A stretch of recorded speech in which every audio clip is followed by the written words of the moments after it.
So అక్కడ ఉర్దూ ఎట్లా ప్రభావం చూపింది అక్కడ ఎందుకైంది ఆ ఏరియాలో? తెలుగే కాదు, కర్ణాటకలోను తమిళనాడు కూడా ఉర్దూ ఉంది. ఎందుకంటే దేశం మొత్తం మీద వచ్చినారు ఇక్కడికి, అన్ని ప్రాంతాల నుంచి వచ్చినారు. ఇప్పుడు నార్త్ ఇండియన్స్ ఉన్నారు అనుకోండి, వాళ్ళు హిందీ మాట్లాడుతున్నారు. ఉర్దూ, హిందీ, ఇంగ్లీషు ఇవి Indo European family of languages, మనవి కాదు. తెలుగు, తమిళ్, కన్నడ ఇవన్నీ మనవి, ఇక్కడివి. సో ఆ హిందీ, ఉర్దూ ఒకటే ఫ్యామిలీ మనకు చూస్తే కనిపిస్తుంటుంది. ఇంగ్లీష్ కూడా, సంస్కృతం కూడా అదే ఒకటే ఫ్యామిలీ. సంస్కృతం కూడా అదే, సంస్కృతము, ఉర్దూ, ఇంగ్లీషు ఇవన్నీ ఒకటే family, Indo European family. So వాళ్ళ ఇన్ఫ్లుయెన్స్ ఖచ్చితంగా తెలుగు మీద ఉంటుంది, శిల్పం మీద ఉంది కదా. మీరు హైదరాబాద్ చూద్దాం, అరబిక్ స్టైల్ ఆర్కిటెక్చర్ చాలా ఉంటుంది, టర్కీ ఆర్కిటెక్చర్ చాలా ఉంటుంది, ఇండో సారసనిక్ ఉంటుంది. సో అట్లే భాష మీద కూడా ప్రభావం ఉంటుంది, తిండి మీద కూడా ప్రభావం ఉంటుంది. సో అది తర్వాత మనుషులు కూడా 4 మేజర్ రేసెస్.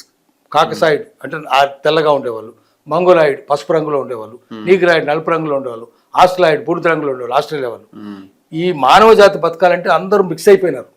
ఒకే రేస్లో ఉంటే ఏమైతే చచ్చిపోతారు కదా. ఇప్పుడు మెన్రికం పిల్లి, సేమ్ బ్లడ్, రోగాలు వచ్చి పుడుతున్నారు, కాంజనిటల్ డిసీజెస్, మెన్రికం పిల్లలు. అట్లే ఒకే రేస్లో ఉంటే కూడా అట్లే ఉంటుంది. కాబట్టి అన్ని రేసులు కలిస్తేనే మానవ జాతి మనుగడ ఉంటుంది. అట్లే భాషలు కూడా అన్ని కలిస్తేనే సంపన్నం అవుతుంది. ఉర్దూ భాష అది క్యాంపు లాంగ్వేజ్, క్యాంపులో పుట్టినారు. Horde, HOARD, horde of lawyers అంటే గుంపు. సో క్యాంపులో అన్ని రకాలలో ఉంటారు. బిర్యానీ అక్కడనే పుట్టింది, అందరు కలిసి వండుకొని చేసినారు బిర్యానీ. బిర్యానీ ఎంత రుచిగా ఉంటుందో క్యాంపులో పుట్టిన ఉర్దూ కూడా అంతే రుచిగా ఉంటుంది. అన్ని భాషలు కలిసిపోయినాయి దాంట్లో, కలిసిపోయి క్యాంపులో పుట్టిన భాష అది అట్లా తయారైంది. వాళ్ళకి ఏమీ తెలియదు. తెలియకుండా ప్రతి భాషను ఉర్దూని ఎక్కిరించడమే, హిందీని ఎక్కిరించడమే, తెలుగు తెలంగాణ యాసను ఎక్కిరించడమే. యాసను ఎందుకు ఎక్కిరిస్తున్నారు మీరు?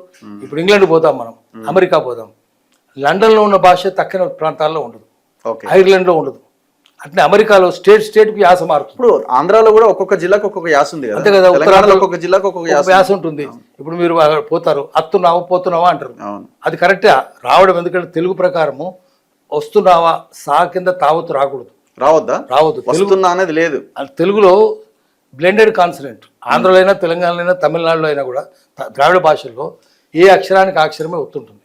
మీరు మొట్టమొదటి పుట్టంగా నేర్చుకున్న మాట ఏంది? అమ్మ. మాకు మావొత్తే కదా. తర్వాత అయ్యా, యాకు యావొత్తే. అవ్వ ఆంధ్రలో అయినా, తెలంగాణ అయినా మాకు ఆవొత్తే.